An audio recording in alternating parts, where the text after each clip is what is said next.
Okay, so this is the segment that's either going to make me or break me for this week. Either I'm going to get killed for the wedding picture, which as you can see right here, which Will Ospreay posted online himself. Just point that out. Or I'm going to get killed for my opinion on the topic itself. And this could be easily broken down into AEW fans who support whatever AEW does and WWE fans who shit on whatever AEW does. And once again, me, like I always like to say, I'm straight down the middle. I shoot it straight. I don't have company biases. So what I'll say is this. There's a lot of people who found what Will Ospreay said to be inappropriate, which he said that, he smashed his wife and he told her to go clean herself up. He got to get to Houston. That's what he said. Here's the thing, though. There's multiple layers. There's multiple points to this. Here's the thing. Number one, and this is just for me talking to people from the UK that are on social media. It's not really, it's like UK humor. It's UK humor. That's number one. Number two, that might just be the way him and his wife joke. I mean, their relationship is their relationship. That's number two. And number three, I don't know. Like, number three, from a wrestler character development aspect, I love this for Will Ospreay.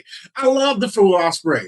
Will Ospreay is slowly, and I know I might be late to the party to some, Will Ospreay is slowly starting to become one of my favorite wrestlers.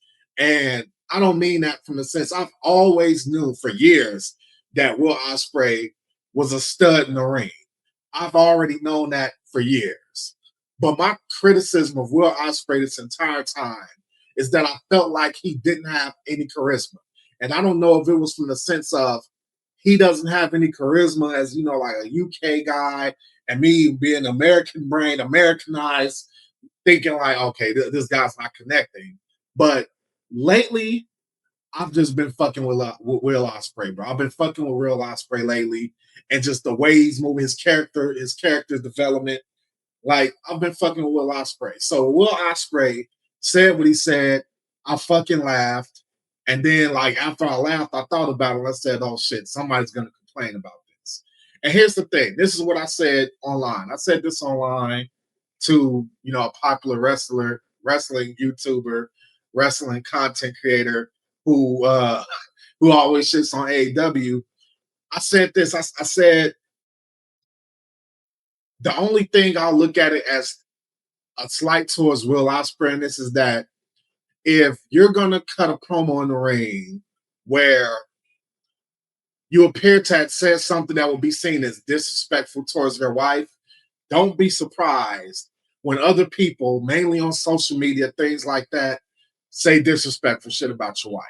You just gotta, I won't be the guy to say anything disrespectful. That's not how I roll about when it comes to shit like that. But people are trolls. And they're gonna say what they're gonna say. And they're going to look at you saying, oh, okay, well, Will Ospreay said that, he banged his wife and told her to clean herself up. So I'm going to say whatever the fuck I want to say about his wife. I doubt another wrestler would do that because you're probably very well respected in the wrestling profession in the AEW. But fans can be fucking horrible. Fans can be creepy. Fans can be fucking despicable. So just don't be surprised that, opening that can of worms because, really, I don't see Alex Windsor's name just circulating throughout social media and shit like that. Yeah, they talk about Will, but they don't talk a lot about her. But now he's brought her to the forefront and it's about her cleaning herself up. So that's why I'm pretty much going to leave that. I honestly do not have a fucking problem with it. I don't have a problem with it at all. I thought it was fucking edgy. I like an edgy Will Ospreay. I think him being more edgy can only help him as a wrestler as he becomes a bigger and bigger and bigger star. So I don't personally have a fucking problem with it, man. I mean, I'm sorry if you are offended by it. I'm not. But again, if other people start saying crazy shit about your wife, just remember that you told her to clean herself up on live TV. Okay. What's the end game here? What's the end game? I've said it once, I said it again. We're getting MJF, we're getting Mark Briscoe again. What's the fucking end game? What's the end game? Mark Briscoe, first of all, me personally, and I don't speak for every wrestling fan, I'm not really checking for a Mark Briscoe MJF feud. I'm just not. Could it be a good story? Yeah. I said this before. Mark Briscoe, Sami Zayn, like they're the same, even though very, very, very, very, very fucking different, are the same guy. Like people root for them because they're the underdog. Sami Zayn is a lot more hated than Mark Briscoe. Mark Briscoe is a lot more lovable than Sami Zayn. Guys that challenge for titles and don't win them. Main titles, heavyweight titles, the big championships, don't win them.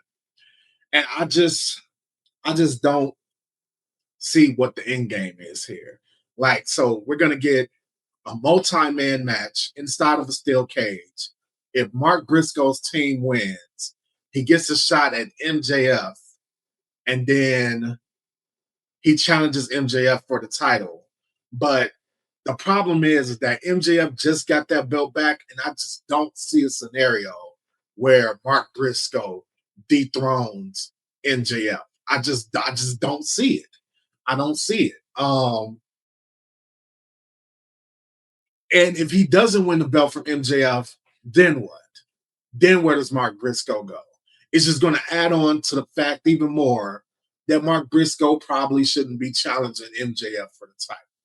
And then the big thing to come out of all of this, the big thing to come out of all of this is MJF saying that the only reason fans support Mark Briscoe is because his brother died. I always feel a little bit fucking disturbed when real life death is used to like push forward a storyline. That's just me. I mean, 9 out of 10 times, I love when MJF does shit like this, but it's like that's a part of the problem with MJF and Mark Briscoe. Like they did this shit, they said shit like this the last time they did it. Like, how many times are we gonna keep using?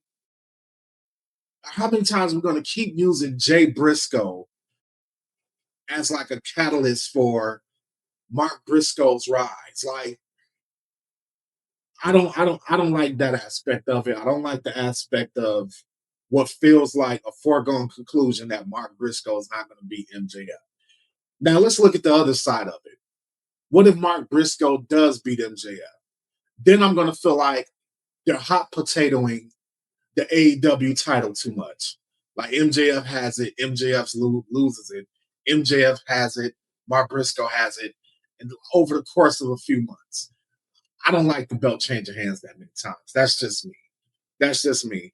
So I mean, I don't know. And even if Mark Briscoe does win the title, it's gonna feel like a transitional championship type of opportunity. So I don't know, man. What do we know? We know it's gonna be a fucking banger. We know this steel cage match is gonna be a fucking banger. Those two are gonna go to war once they're fighting for the title, because I can pretty damn sure, guaranteed, from the fact that MJF's team stood tall on Dynamite, that Mark Briscoe's team is gonna win in the fucking cage. Mark Briscoe's going to get his title shot. And then what? So that's what I'm saying. What's the end game here? If MJF wins, what's Mark Briscoe going to do? If Mark Briscoe wins, how long are they going to keep him with the title if he's probably going to be a cool story and a transitional champion? What's the end game here? All right, man. I'm going to have to get passionate about this shit. I'm going to have to get passionate about this shit. Lio Rush. Okay. Lio Rush, this Blackheart character that he's been cultivating for years. It didn't just poof appear. He's been cultivating this character for years. He's been cultivating this character for years.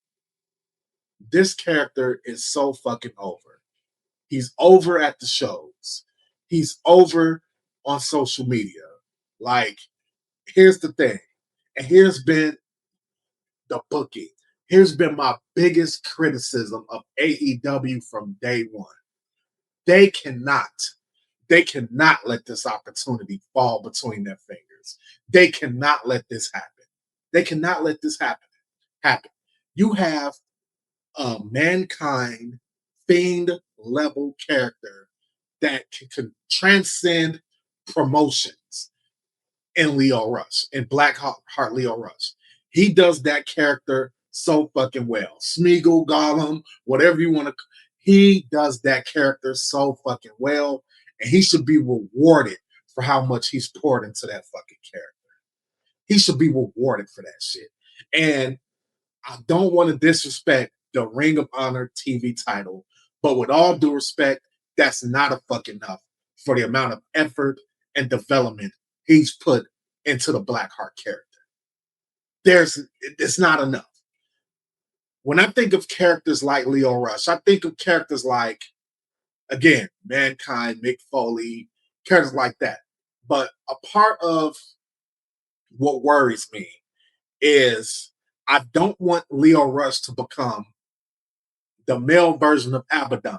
Let me tell you guys, I don't know if you go way back when I was making content on my other channel before I started the second channel. If you go way back, you will see how high I was on Abaddon. AEW had it with Abaddon. And next thing I know, I turned around, she disappeared from TV. Next thing I know, her contract expired. She wasn't in AEW. Now, I don't think that Lio Rush is in danger of suffering that same fate because at the end of the day, Lio Rush is a name. Lio Rush has done things throughout the wrestling business. He has a name. And his character is a lot more developed. His character has a lot more gravitas than Abaddon. But AEW could have had a long-term female creepy gimmick to keep pushing forward in Abaddon, and they dropped the ball on that. I don't want Lio Rush to become the 2026 version of the Boogeyman. He has to be more than that. He has to be Mankind. He has to be the Fiend. Promotions very seldomly get an opportunity to have characters like this that are this developed and be able to use them the correct way. And so far, I don't want to say he's not being used the correct way, but I will say he's not being used the correct way enough. I've seen him lose too many times already. And I'm not saying he has to be undefeated, he has to win every match, but if he loses, it has to be against somebody who's in the main event picture. I'm sorry. If you put Lio Rush against Will Ospreay, he should probably fucking lose. If you put Lio Rush against Kenny Omega, he should probably fucking lose. If you put him against MJF, he should probably fucking lose. If you put Lio Rush, and again, this is no disrespect to this part because I think he's a fucking beast. If you put Lio Rush against Pac, he shouldn't be fucking losing. His character is far developed, leagues above Pac's character. That's just the reality of it. Pac can't do what Lio Rush can do as a character. Bottom line. Bottom line. Bottom line. So I hope AEW does not drop the ball with this character because this character has it. It could transcend promotions. AEW, do your damn job. Make sure you're doing this guy the right way. The Ring of Honor TV title is not a fucking up. This guy is not a low card guy. Push him up to the top. He doesn't have to be at the top. Push him up near the top. That's all I got to fucking say about it.